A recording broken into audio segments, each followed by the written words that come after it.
साथियों, मैं सिंहासन चौहान, प्रदेश महासचिव आज़ाद अधिकार सेना।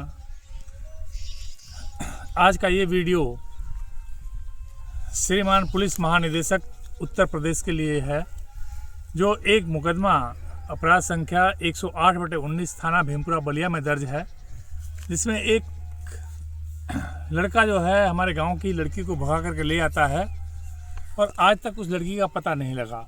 इसके संबंध में मुझे जो जानकारी मिली थी वो सारा मैंने पुलिस को बताया, बल्कि 16 लोगों ने माननीय न्यायालय में नोटिस जमा की, जिसके बेस पे ये मुकदमा लिखा गया। हालांकि ये सच्ची कहानी जो है करीब 2006 या 2007 की है।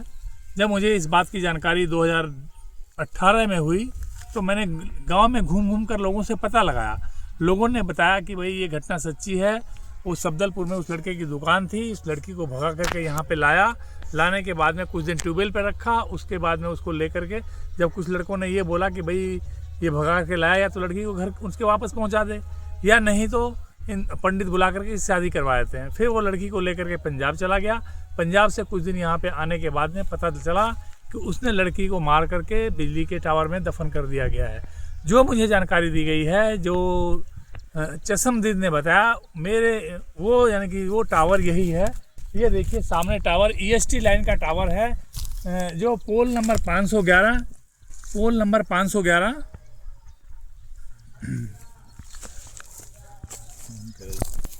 ये पोल नंबर 511 कुसहा रसीदपुर सिधौली के एरिया में पड़ता है।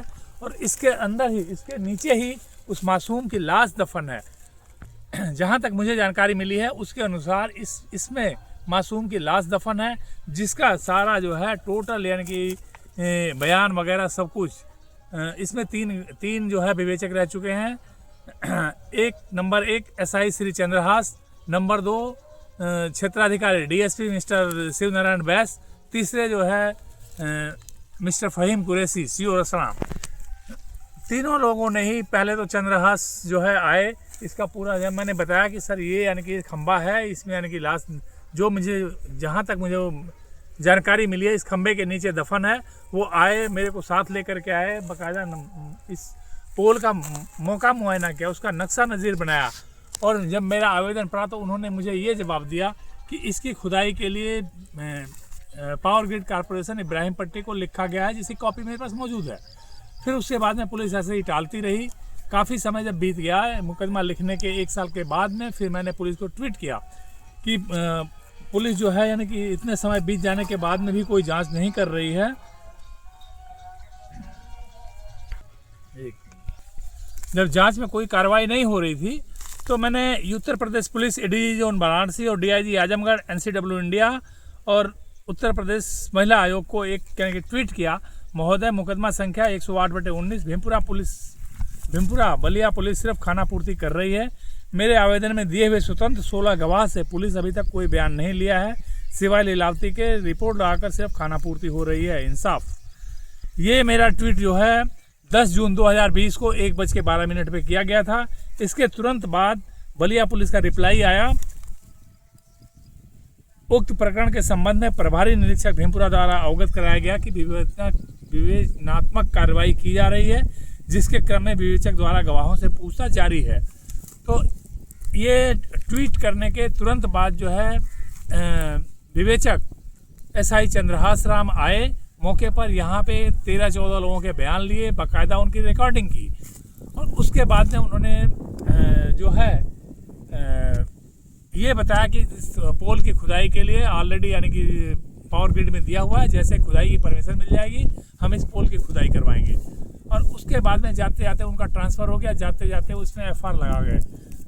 जब मुझे इस बात की जानकारी हुई कि इसमें FR लग गया है तो मैंने पूरे सारे डॉक्यूमेंट्स के साथ में DGP महोदय को दोबारा एक लेटर लिखा कि पैसे के लिए अधिकारी कुछ भी कर सकते हैं, इनका सरकारी तनख्वाह से पेट नहीं भरता है, तो हाथ में कटोरा लेकर के चौराहे पे बैठ जाएं, इससे ज़्यादा पैसे मिल जाएंगे। उसी मेरे लेटर के क्रम में DGP महोदय से एक आदेश आया और बलिया पुलिस ने फिर दोबारा यानी कि निर्देशित किया, जिसमें जो है विवेचना अधिकारी बनाए गए DSP श्री शिव नारायण बैस, शिव नारायण बैस जो है उन्होंने भी विवेचना की, उनसे सारे बयान वगैरह उन्होंने लिए, लोगों के थाने में भी लिए, मौके पर आकर इस खम्भे के पास भी आए और थाने के अंदर बयान लिए। तो उन्होंने पूरा मुझे भरोसा दिलाया कि इसका निस्तारण यानी कि जल्दी हो जाएगा। खम्भे की खुदाई के लिए हमने पावर ग्रिड में दिया हुआ है, जैसे ही परमिशन मिल जाएगी खुदाई करवा ली जाएगी और दोषी जो है हमारी गिरफ्त में होगा। और मगर क्या हुआ, लास्ट में जाते जाते वो भी यानी कि FR लगा गए कि इसमें कोई यानी कि जो है साक्ष्य नहीं मिले।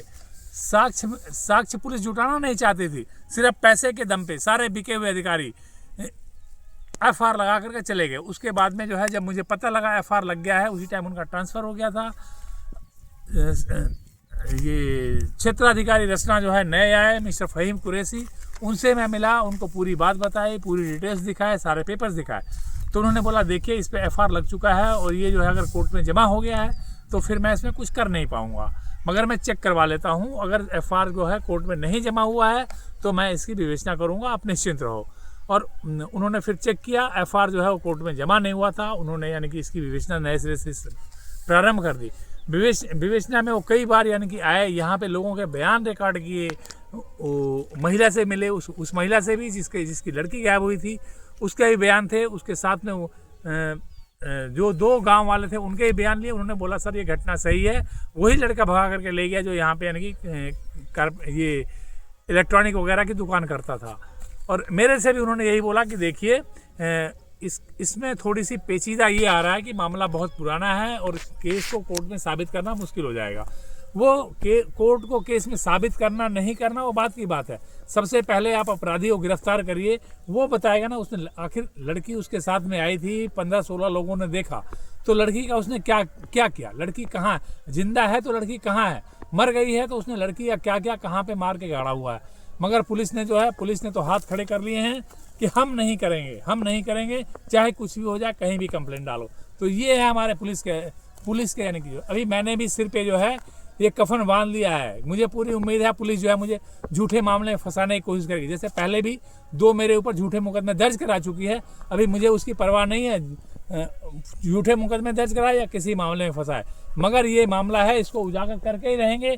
और पुलिस जो है DGP महोदय से आग्रह है, अगर पुलिस जो है इस मामले में संज्ञान नहीं लेती है तो फिर मैं एक दिन जल्दी ही इसी खंभे के नीचे, ये जो सामने खंभा है, इसी खंभे के नीचे अनशन पे बैठूंगा। उसके लिए जो है उत्तर प्रदेश पुलिस ही जिम्मेवार होगी। जय हिंद, आज़ाद अधिकार सेना जिंदाबाद।